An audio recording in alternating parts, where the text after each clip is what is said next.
Good morning, book lovers of the internet. Welcome back to my channel. I am Book Nerd 802, and in this video, I am going to be reacting to this 4-minute long video by Robert Greene, the author of The 48 Laws of Power. This is his actual channel. He has 2.04 million subscribers, and this video is called The Pleasures and Powers from Reading Books. 36,000 likes. It was published 4 months ago, 571,000 views. There is also, if you need some great book recommendations, I share over 150 plus books here. A link to a list of books which you should read according to Robert Greene. I'm going to listen to what this guy has to say. I haven't ever really read anything by him yet, and I'll let you know whether I agree or disagree with anything this guy has to say. Your thoughts and your ideas are not your own. You have inherited them from your parents, from your culture, from centuries of history. You want to ground yourself in that reality, in that past. Because if you ignore history, if you ignore books and all the lessons that they have, then your world is just going to get narrower and narrower and narrower and narrower. You're not So within the first 20 seconds of the video, this guy just said that I am not an individual and whatever makes me me is basically what I inherited. That there is no sense of autonomy in whatever I do, basically, because all my thoughts are not my own. In the first 20 seconds, okay, let's see where he is going with this. going to be creative, you're going to be frustrated, and bad things will happen to you. Books are the greatest adventure in the world. On that, I definitely agree, honestly. I mean, books are Can I make the fantastic. case They do help an individual become more open-minded, definitely.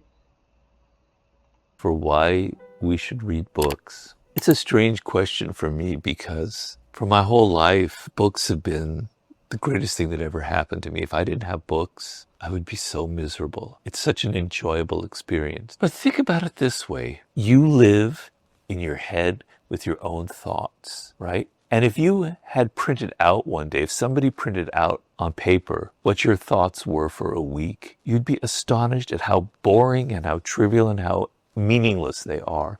The same I did not sign up to be roasted at 7:23 on a Tuesday morning. But yeah, this guy is basically just rage baiting, I feel, and saying things which will just get on the nerves of most people, um, just to um, have more retention, I would imagine. He is trying to grab his audience's attention. Now, I do agree with him that reading is extremely powerful, and it did help me get through so many miserable moments in my life. Um, but at the same time, I mean, perhaps many people do have a very boring thoughts, but others just have creative things going on in their heads. Now, I am not sure whether he is referring to people who read as opposed to those who don't. He did not make that clear, but he is just generalizing at this point without really going into any depth about it. So let's continue watching. thoughts recurring over and over and over and over again. The same stupid resentments and things that bother you, etc. Your mind is going in these circles, round and round and round and round and round. Your world is very limited. I'm sorry it's not a mystery. I know it for a fact because we're all like that, okay? You live in a city with a particular culture. You see the same people every day. You see the same TV shows every day or the same podcasts every day. It's a very narrow, limited world, and you are suffering from it. I'm sorry to say, it's making you suffer. A book takes you out of your world. It is an adventure. You get to travel to ancient Rome. There we go. So at least he finally got to the point. What the point he is trying to make is that without books, basically, we all live the same lives, we all follow the same routines. It's all very boring, all very circular, very repetitive, doesn't really get us anywhere. But with reading, we get to escape that routine, and that is what makes reading and books so powerful. So, yeah, okay, we are getting somewhere finally. Rome and be there with Marcus Aurelius, the emperor, as he's trying to figure out how to manage his own life and his own problems. You get to go to ancient Greece and be there during the Peloponnesian War. You get to see ancient Egypt and all the strange things going on. You get to go to Renaissance Italy and hang out with Leonardo da Vinci. You get to follow Napoleon Bonaparte in his battlefields. You get I mean, this is only if you are reading historical books, non-fiction, or perhaps retellings. There are so many other worlds out there. Technically, this is just our same world, but in a different um, moment in history. So, um, okay, fine, you are still going back in time, but there are many better ways of immersing yourself into creative worlds which did not take place in our own. get exposed to these ideas of people that are not your ideas, that are interesting, that are weird, that are strange. You get to expose yourself to theories and to things from other cultures that are almost like from another planet. They're going to open your mind. It's like taking a trip. It's like being able to travel. It's like getting out of your own little world, your own little apartment, and seeing the world, seeing history, seeing who you are. Okay? You are not a creature of today. You are not a creature that was Right, so if you read historical books, you will better understand who you are because you will understand your culture better, where you came from. But if you read books with cultures which do not even exist on our planet, think of how much more open-minded um, your persona would be. I mean, you as an individual, as a being with thoughts of your own rather than those inherited. This guy seems to be narrow minded since he is only speaking from a perspective of historical novels um, without ever delving into fiction for some reason. So I do understand the point he is trying to make, but I mean, you need to be more diverse with what you decide to read.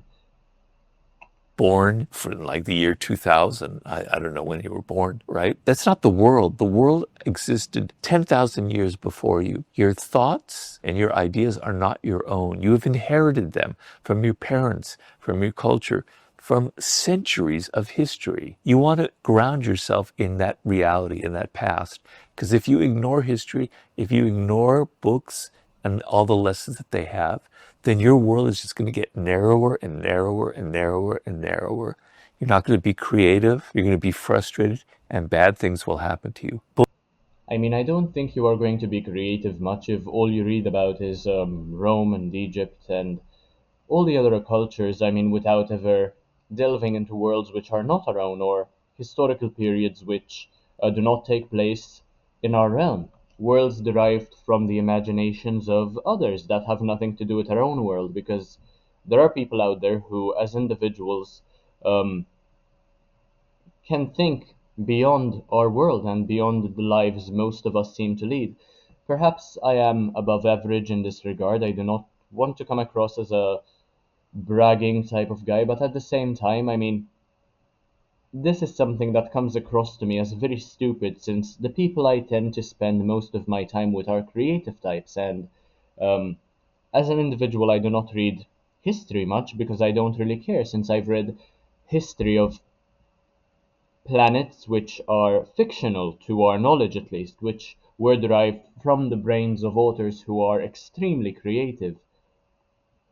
Books are the greatest adventure in the world, and I can't personally understand how, if I can't read a book, if I had to go a month without reading a book, I would literally lose my mind, right? It's, of course, it's an addiction, which isn't so great. You want to build that addiction. That's probably the best addiction that you can have, okay? So if you want, someday I will post, as I will, as we have on my newsletter, lists of books that you can read that are truly exciting, that will lift you, that will give you these experiences that I'm talking about. But please, I beg you, I implore you, we need more people who are reading books today in the world right now.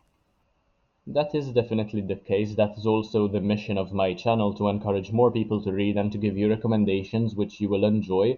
Um, but at the same time, yeah, all he came across as is a guy who just loves historical um, novels, basically non-fiction. I'm not sure if he does recommend any fiction. I haven't taken a look at the list yet. Um, but yeah, I mean, I do agree completely that the world needs more reading and more people to um, pick up books, especially nowadays when social media has taken over so many lives. But yeah, I think reading goes beyond history and nonfiction. So yeah, that is all Robert Greene had to say. Let me know whether there is anything you agree or disagree The um, fact that Grammarly can predict what our with regard to what I said or what Robert said. Do specify in the comment section. If you enjoyed the video, make sure to leave a like, comment, share, subscribe. Take a look at the rest of my content because why not? It's absolutely amazing, and I'll see you in the next one, hopefully very, very soon. Bye, guys.